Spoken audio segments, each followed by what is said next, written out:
ያንን ተከታትሎ ጸበሉ ወደ ላይ ወጣ ማለት ነው። ልክ እንደወጣ ጸበሉን ተከታትሎ ደግሞ ሽታ መጣ። የሆነ ሽታ ነው ያላቆም። ያንን ሽታ ምን አይነት ሽታ ልበላችሁ አይታወቅም። ሽታውን ለመግለጽ ምን አይነት እንደ ሽቶም አይደለም ማጠንትም አይደለም።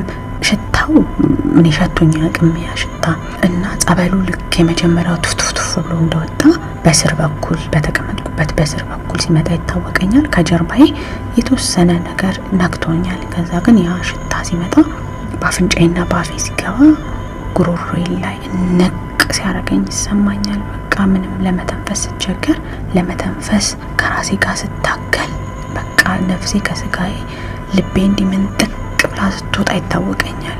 ከዛ በኋላ የተፈጠረው አላውቅም። በቡኒ ነገር ነው። ይሄንን እምላችሁ እንግዲህ ፊልም ላይ 7D መነጽርን አርጋችሁ እንደምታዩት አርጋችሁ ማሰብ ትችላላችሁ። ከቡኒ ውስጥ የተወሰነ ፍንጥቅጣቂ ኮከብ አለበት። በዛ አለፍኩኝ። ያንን አለፍኩኝና በጣም በሚያስደንቅ ብርሃን የሚያስገርም ፍጥነቱን የምገልጽላችሁ አይደለም። እንግዲህ ምንድነው ይሄ በጣም ፈጣኑ ነገር ድምጽ ነው የሚባለው። ከድምጽ ፍጥነት ይበልጣል። ፍጥነት ይዞኝ በረረ፣ ይዞኝ ሄደ ይሄዳል በዛ ፍጥነት። በብርሃን ውስጥ ሌላ ፍንጥቅጣቂ ኮከብ የሚመስል ደግሞ አለ። ያ ኮከብ ፊቴን እንዲህ የሆነ በፊቴን የሚያርፈውና ውው ያለ በመሀል እየቀዘፍኩት ነው የሚሄደው። ያን ስሜት በምን ልገልጽላችሁ እንደምችል አላውቅም። ይህንን ስሜት የሄዳችሁ ሰዎች ትጋሩኛላችሁ ብዬ አስባለሁ። ምናልባትም ይህንን ሩጫ የሮጣችሁ ልትኖሩ ትችላላችሁ። ሩጫን የሚያስሮጥበትን ፍጥነት ይሄንን በምን እዛ ሄዳችሁ ደርሳችሁ የመጣችሁ ሰዎች ስሜቱን ትረዱኛላችሁ ብዬ አስባለሁ። ያልሄዳችሁ በጣም በሚገርም ፍጥነት በሚል አስቡት። በቃ በምን የሚገልጽበት ቋንቋ ስለሌለኝ ማለት ነው። ከዛ በዚህ ፍጥነት እየሄድኩኝ በጣም ይዞኝ ይበራል።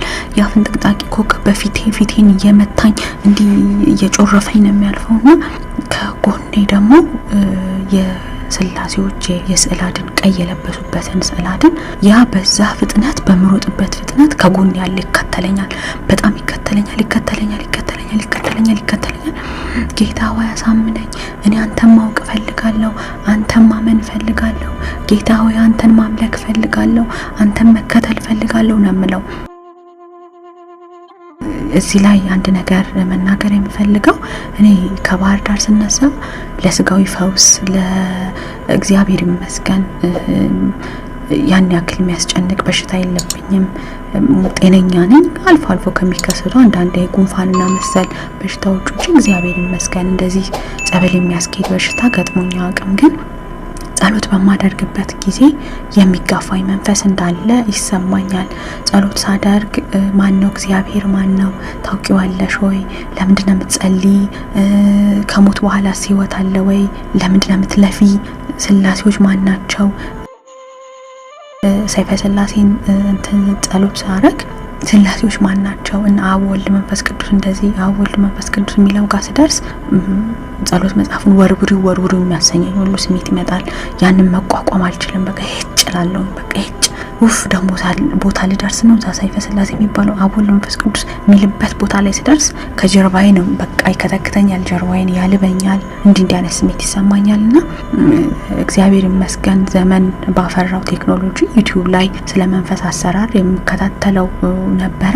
ያ ስሜት መንፈስ እንደሆነ ስለገባኝም ወደዚህ ጸበል ሲሄድ በቃ ከቤቴ ስነሳ ጌታዊ እኔ አንተን ማመን፣ አንተን መከተል፣ አንተን ማወቅ ፈልጋለሁና የሚያሳምነኝ ነገር በቃ አንተ መኖርህን ማረጋገጥ ፈልጋለሁና እንድታሳምነኝ ፈልጋለሁ። ይሄንን ነው ካንተ ፈልጌ መሄደው ብዬ ሁሉ ተናግሬ ነው ከቤቴ ወጣሁትና ያ የስላሴው ስዕል አድን በዛ ፍጥነት ሲከተለኝ ማወጣው ቃል ጌታ ሆይ አንተን ማመን ፈልጋለሁ፣ አንተን መከተል ፈልጋለሁ። ቤቴ ስለው የነበረው ነገር ነው። እዛም ላይ ስደግሞ የነበረ እምለው ያንን ነበረ። እና ልክ በዛ ፍጥነት የሶስቱ ስላሴዎች ቀይ የለበሱበት ስዕል አድን የተከተለኝ እያለ ከፊት ለፊቴ ከሰማይና ከምድር የገጠመ ከላይ ሰማይ ነው ከታች ምድር ነው ትልቅ ግንብ ይታየኛል። ከዛ ትልቅ ግንብ የሶስቱ ስላሴዎች እንዲህ ወደ ላይ ቀና ብዬ ሳይ ለሁለት ይዘውኛል። ሶስተኛው የሚረጨው ልጅ በቀኝ በኩል እጄን አንዱ በግራ በኩል አንዱ እጄን ደግሞ አንደኛው ልጅ ይዞ ያው ብዙ ኃይል ተጠቀም እንደነበረ ገብቶኛል። ማለት እንደዛ በጣም ነበረ ስጮህ የነበረው ማውጣው ቃል ማውጣው ድምጽ ከስር በቃ ከልቤ እንደሚወጣ ይታወቀኛልና ኃይል ተጠቀም እንደነበረ ገብቶኛል ለራሴ። ከዛ ማንነሽ ሲለኝ ወለተ እገሌ ነኝ አልኩት። መንቃቴን አረጋገጠ። እጄን ፈታልኝ። ለመነሳት አልቻልኩም። ሰውነቴ ይዝሏል። ጭንቅላቴ ባዶ ነው። በዛ ፍጥነት የሮጥኩበት ይሁን አላውቅም፣ ብቻ ባዶ ቅል ያለ የተሸከምኩ ነበር የሚሰማኝና ለመነሳት ስሞክር አዞረኝና ልወድቅ ሆና ትንሽ ታረጋጊ ያለኝ ተቀመጥኩኝ። እግዚአብሔር ይስጣቸው ዛ አገልግሎት የሚሰጡ ወጣቶችን በዚሁ አጋጣሚ ሳላመሰግናቸው አላልፍም። የዛን ሁሉ አክታ ተቀብለው የዛን ሁሉ ችግር እንደየ ሁኔታው ተረድተው የሚሰጡት አገልግሎት እግዚአብሔር በሰማይ ዋጋቸውን ይክፈላቸው። ቅዱስ ጊዮርጊስ ዋጋቸውን ይስጣቸው ላለሁኝ ተረጋጊ ያለኝ ትንሽ ተረጋጋውኝ ምናምን። አሁንም ግን ተነስቼ ለመሄድ በጣም ነበር የከበደኝ። ልክ የሰከረ ሰው የሚረግጠውን እንደማያውቀው ያክል ነው። ምን ልርገጥ ምን ላይ ልራመድ አላቅም። እንደምንም ዥው እያልኩኝ ሄጄ ልብሴን ለብሼ ለወጣ ስል ሲያጠምቁ የነበሩት ወጣቶች እንፈልግሻለን ምናምን አሉ። ምን አልኩኝ? ምን ብዬ ነው ያልኩት ነገር አለ እንዴ ምናምን ብዬ ይዘውኝ ሄዱ። የመለኩሴ ያሉ የሆኑ አባት እዛ ይዘውኝ ሄዱ። ያው ያልኩትን እንግዲህ እንዳልኳችሁ ይሄ ጸበሉ እንደ ህልም ነው የሚያሳየው። በህልም ምኑን ባፋችሁ ታወጡት አታወጡት፣ በልባችሁ ትሉት አትሉት የምታውቁት ነገር የለም። በህልም እንኳን የሚያስደነግጥ ነገር አይታችሁ ነቅታችሁ ነው ጩሁም አትጩሁም ልትረዱት የምትችሉና ምን ቃል ልበል አልበል የማውቀው ነገር የለም። እንደዚህ ምናምን ሲሉኝ አይ በቃ ገባኝ ያልኩት ነገር እንደዛ በዛ ምክንያት እንደሆነ እኔ እግዚአብሔር ይመስገን እኔ የኦርቶዶክስ ቤተሰብ የወጣው ነኝ። ቤተሰቦች ኦርቶዶክስ ናቸው፣ እኔም ኦርቶዶክስ ነኝ። ግን ጸሎት ሳረግ እንደሚጋፋኝ መንፈስ አለ። ወደዚህም ስመጣ የመምጣቴ ዋና ምክንያት አሳምነኝ፣ አንተን ማመን አንተን ማወቅ ፈልጋለሁና አሳምነኝ ብዬ ነበር የመጣሁት።